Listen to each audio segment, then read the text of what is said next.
Hey everyone, I'm so glad you're here with me today because I'm going to be doing a rhetorical analysis of a print ad, and I'm going to give you tools that you will need in order to do your own rhetorical analysis on any text, whether it be a visual one like a commercial or print ad, or just a reading that you've been assigned to do in school.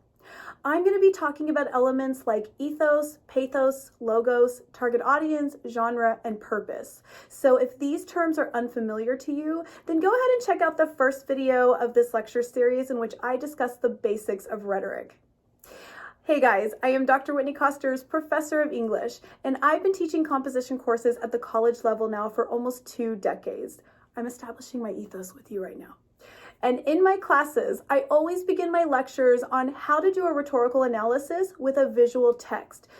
But if this isn't what you need, then go ahead and check out my other lectures on how to do a rhetorical analysis on Jonathan Swift's A Modest Proposal and George Orwell's Shooting an Elephant, both of which are linked below. So, I start with visuals because this is probably the most common way that you are inundated with rhetorical devices and means of persuasion. I would venture to guess that we are probably exposed to hundreds of advertisements on a daily basis. So that means that you are an audience to countless rhetorical devices pretty much all the time. So, you should know what you're looking at and how a text rhetoric is able to inform, persuade, dissuade, or convince you of something, right? Now I have here for you a very old Got Milk ad, and I'm going to show you how to perform a rhetorical analysis of it so that you can see how one is done, and then take these tools and apply them to any text out there. Since we're doing a rhetorical analysis, it's important to remember what the word analysis even means. It literally means the process of unloosening. So you are to take this unified, coherent object, break it into pieces so that you can see how all the pieces work together. It's like doing a puzzle just in reverse.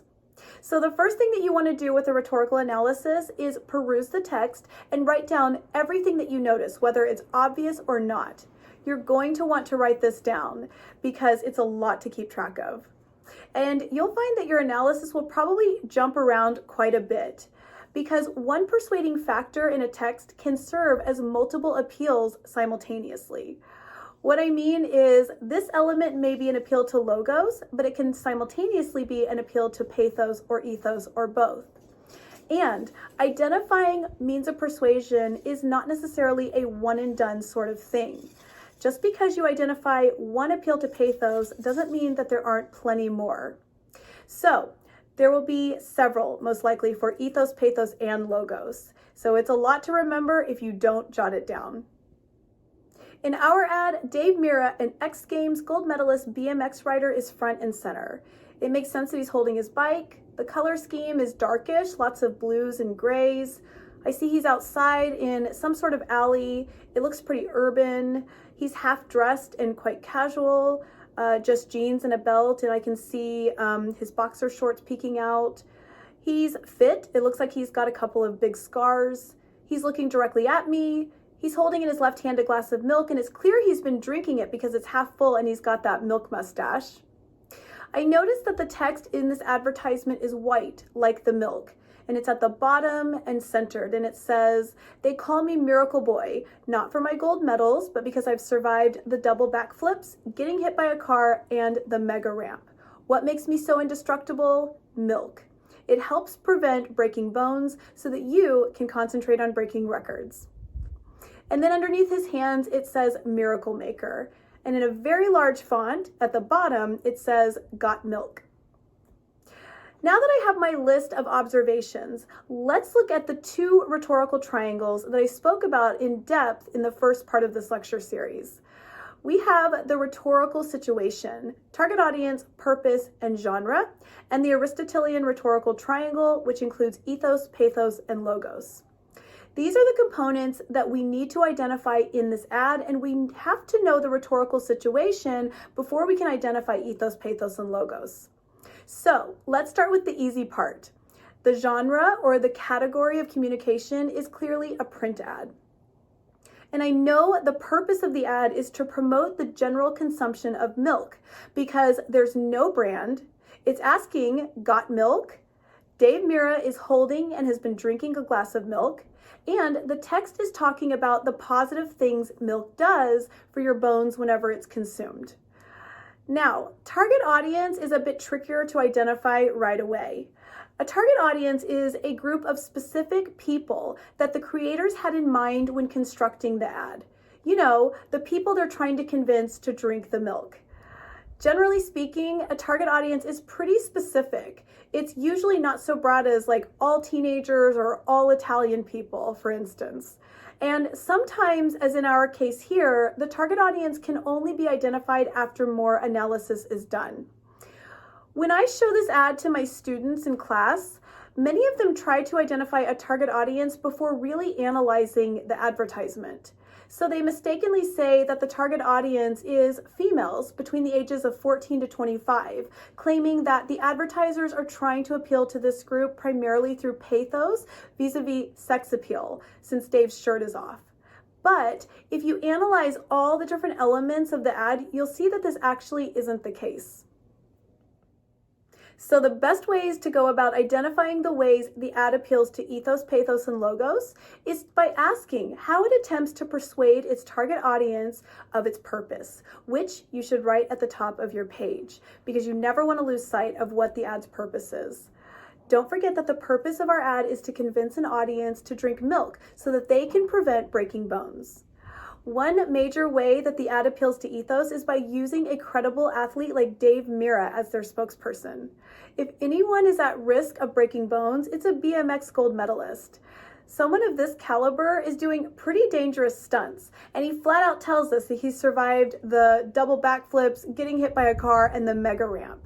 So it's an appeal to ethos and logos that he is holding up his bike, and it's an appeal to ethos, logos, and pathos that he's in an urban, rough-looking environment filled with concrete where you can more easily get hurt. It wouldn't make sense for him to be sitting in a nice, comfy chair, right? The environment is certainly meant to evoke in the audience a sense of danger. Notice that he is wearing jeans that are camouflaged into the background, a marker of pathos and ethos, since it indicates that he is inherently part of this rough environment. Now, one of the reasons that my students tend to think that young girls are the target audience is because Dave has his shirt off. It's an appeal to pathos, they say, sex appeal. Well, it's an appeal to pathos and logos and ethos, but not for the reason that my students think. It's because it allows the audience to better see how fit he is. Milk is being promoted as a healthy product that does your body good. So few would be persuaded to drink milk for its health benefits if an unfit person were promoting it. Let's think about more logical or credible reasons that he may have his shirt off. Do you see that he has two pretty big scars on his shoulder and his abdomen? Those are there to create credibility. A scar is a marker of your body having healed from whatever wound it sustained.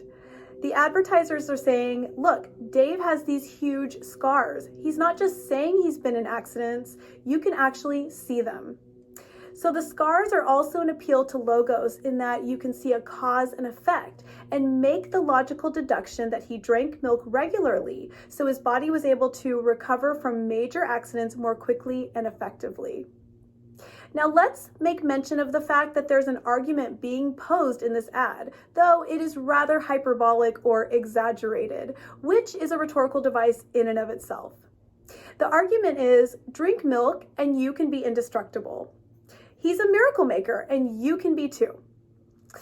These superpowers are an appeal to pathos, creating in us a feeling of excitement and indestructibility.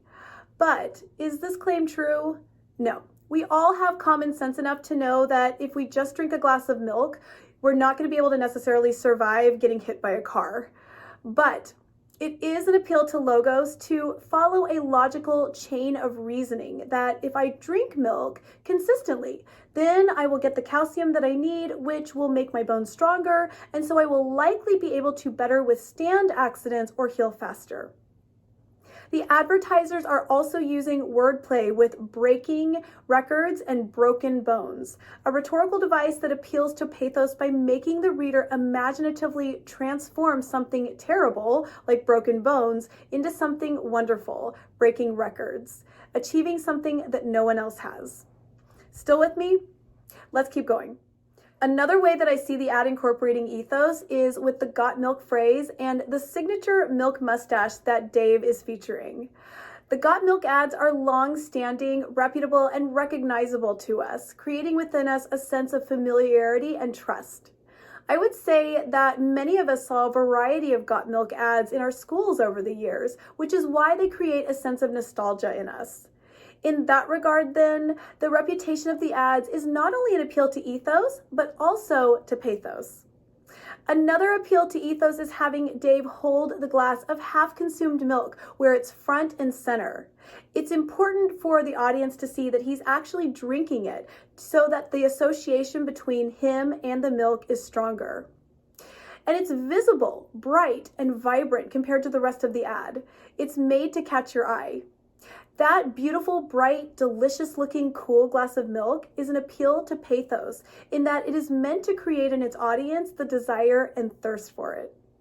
And to make the milk memorable, it's placed toward the lower right-hand corner because we read from left to right, top to bottom. So the milk is one of the last things that the reader is going to see before he or she turns the page. And thus it'll be one of the things about the ad that he or she will remember.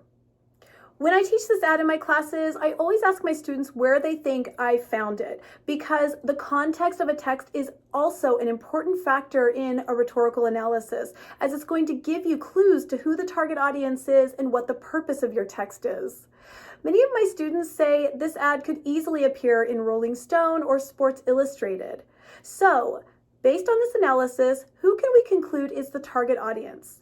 It seems to be more of a younger male figure, maybe like 13 or 20, because they're the ones who are doing these crazy bike stunts, who would want to emulate Dave Mirra, look like him, be like him. And the younger part of this audience is still developing and growing, so milk is especially beneficial to them, at least in the context in which the ad promotes it. This is just one Got Milk ad. As I said earlier, there are hundreds of them because there are a variety of ways to promote milk to a wide range of target audiences, and so the rhetorical choices will be vastly different. For example, if the target audience of our advertisement were elderly people who are trying to prevent or overcome osteoporosis, then this would be a completely different ad. They would still be talking about trying to prevent bones, but Dave Mirra would certainly not be a credible figure for an ad like that. They would need to take a much different rhetorical approach. I hope the rhetorical analysis that I just did will help you in doing your own rhetorical analysis, or just help you recognize ways in which a writer, speaker, or an advertiser is trying to persuade you of an argument. Recognizing these tools can give us the ability to make better decisions, read more effectively, and communicate more clearly. See, as I said in the first video, you don't have to be a student to benefit from understanding rhetoric. Thanks for joining me here, and be sure to check out my other videos on how to do a rhetorical analysis on Jonathan Swift's A Modest Proposal and George Orwell's Shooting an Elephant. I will see you guys there.